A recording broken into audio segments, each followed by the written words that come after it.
Isang magandang mapagpalang araw muli sa ating lahat mga boss, and welcome back to my YouTube channel. Bacron, So ayan mga Fish boss, Keeper. at magbibigay na naman tayo ng update dito sa ating mini backyard ornamental fish farm, at ipapasilip ko sa inyo yung mga ginawa ko noong nakaraang vlog. Bali hindi naman natin totally natapos, pero kahit papaano is nabaklas ko na yung pinakabubong ng pinaplano ko na gawing kitchen.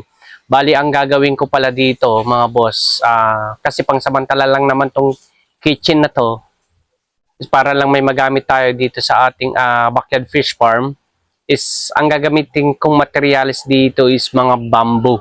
Yes, mga bamboo po.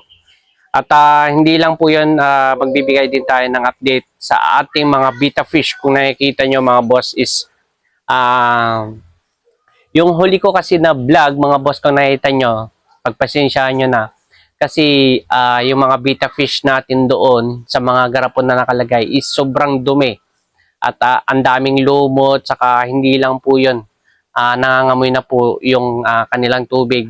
Napansin ko kasi is marami tayong mga namatay na mga betta fish doon. So, kung hindi ako nagkakamali, siguro umabot siguro sila ng 15 pieces na namatay doon sa ating mga betta fish na pinapalaki. So, ang ginawa ko is nilinisan ko na lang. Then, nagpalit tayo ng tubig. So, ipapasilip ko sa inyo yan, mga boss. Ano pa inaantay natin? Tara, umpisa na natin to. So, what's up sa ating lahat, mga boss? At ito nga po, yung tinanggalan ko ng bubong na sinasabi ko sa inyo na gagawin ko munang pangsamantalang kusina. So ayan, na po natanggal po yung bubong, pero naglagay lang po ako pangsamantala dyan ng pangharang. Kasi mula kasi doon sa labas, yan sa labas kasi, direktang-direkta kasi, pag may pumapasok kasi dyan, dun sa may pinakaharapan kasi natin, is kitang-kita na kasi tayo. So, ang ginawa ko muna is pangsamantala hanggat wala pa naman kasing bubong or wala pa kasi akong nagagawa para sa ipang bububong natin, is ito nga, naglagay nga lang muna ako ng pangharang para hindi naman direkta na nakikita ako dito. So, yung mga bote, andyan pa, hindi ko pa natatanggal kasi nga kulang-kulang yung oras natin. At ito nga yung sinasabi ko din sa inyo ng mga kawayan na gagamitin para doon sa bubong. At hindi lang yan, siguro ipang didingding lang din natin, gagawin natin wall. Pero tulad nga ng sinabi ko, hindi naman natin gagawing pulido yung gagawin natin dito, kasi ang importante lang naman is yung may mapaglagyan tayo ng mga gamit natin dito sa gagawin nating kusina. Kasi kung gagawin lang din naman natin solid dito, malamang tapos bandang huli, plano ko nga, may hindi naman agad-agaran, pero plano ko nga is bakbakin to, tanggalin to mga to, alisin to, kasi ito pinakagitna kasi to So, kung nagkaroon tayo ng mga budget, babaklasin natin yan, tapos ililipat natin. Ayan nga. Pero paunti-unti, hindi naman agad-agaran kasi nag-iipon pa tayo ng mga budget natin. At marami pa kasi tayong mas kailangan na unahin. Tulad ng makabili tayo or makakuha tayo ng panibagong motor. Kasi yun ang pinakadabis kasi na kailangan kong magawa at mailabas.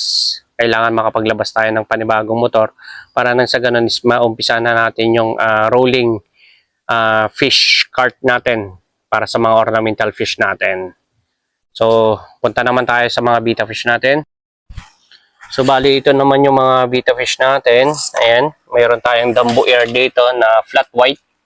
Ayan, ito yung male natin. Ayan. Tapos ito yung female natin. Ayan. Ayaw lumabas yan. Ayan. Flat white po yan na Dumbo Air. Tapos meron tayong ditong mga half moon. So, bali kung napansin nyo kasi yung sa huli ko ng vlog, tulad nga ng sinabi ko, doon sa intro natin, is ano kasi sobrang dumi naman na kasi talaga, saka sayang din naman yung mga 15 pieces na namatay sa atin. So ang ginawa ko ito, nilinis ko na, then inorganize ko sila kasi pakalat-kalat. Ayan, pag minsan kasi pag nagpapakain ako, is napakain ko na dito, din sa baba kasi is nakalimutan kong pakainin kasi nga kalat-kalat. Tulad nito, meron na naman dito. So ayan, meron tayong mga half moon dito.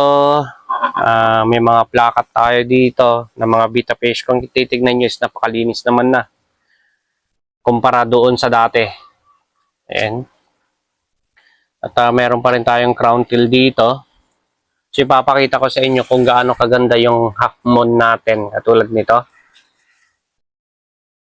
So ayan na nga, kung makikita yung mga half moon natin, ganyan po kaganda yung half moon natin. Yan. Ganda ng kanilang mga buntot, lalo pag binubukan na nila yan. Lalo pag naghaharap, bali dalawang lalaki po yan. Ayan, dito male po yan, then male po yan. Bali ang female po niyan, ganito po yung itsura ng female po niyan. And so ayan, kukuha lang tayo ng female natin na half moon. Ganyan po itsura ng female natin. Inilagay ko lang muna sa gitna para nang sa ganun is lumabas yung ganda ng female, yung male natin. Ayan, katulad niyan, nakita niya yung nasilip niya, yung female natin is binuka nila yung kanilang palikpik. Yan kasi yung palatandaan kasi na yung mga male natin na mga betta fish is nagpapagilas. Nagpapakita siya ng ganda ng kanyang pangangatawan. Yan. Ito pa yung isa nating female. Ganyan po itsura niyan. Ayan.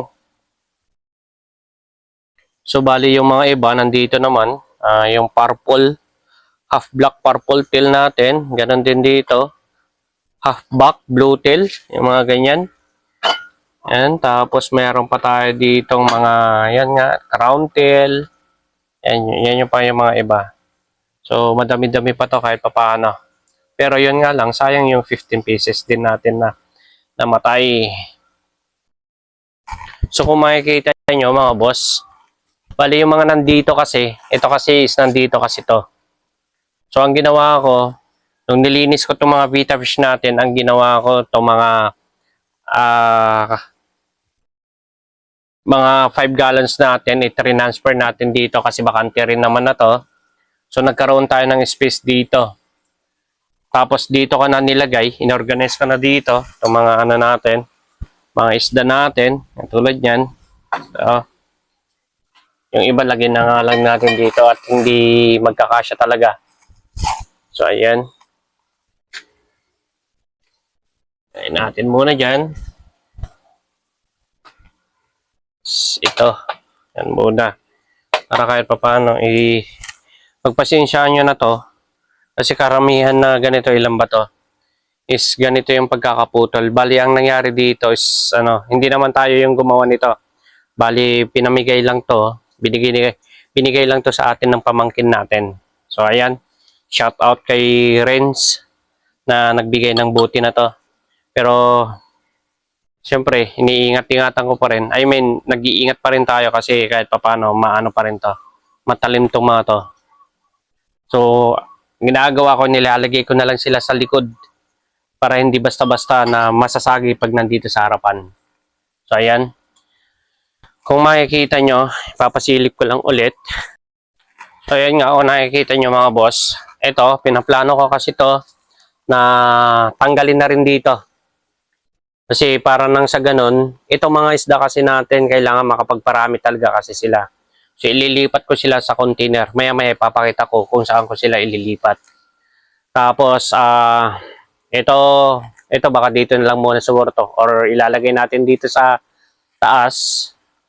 Yan, lalagay natin dito sa taas. Tapos dito, malamang siguro dito sa baba is ibabakante na lang talaga muna natin to kasi malakas. So, ayan mga boss, kung nakikita nyo, meron tayong bakante dito sa baba. Ito yung pinakababa ng ating aquarium rack. Pero ang ginagawa ko dito, ang gagawin ko dito is talagang bakante na to.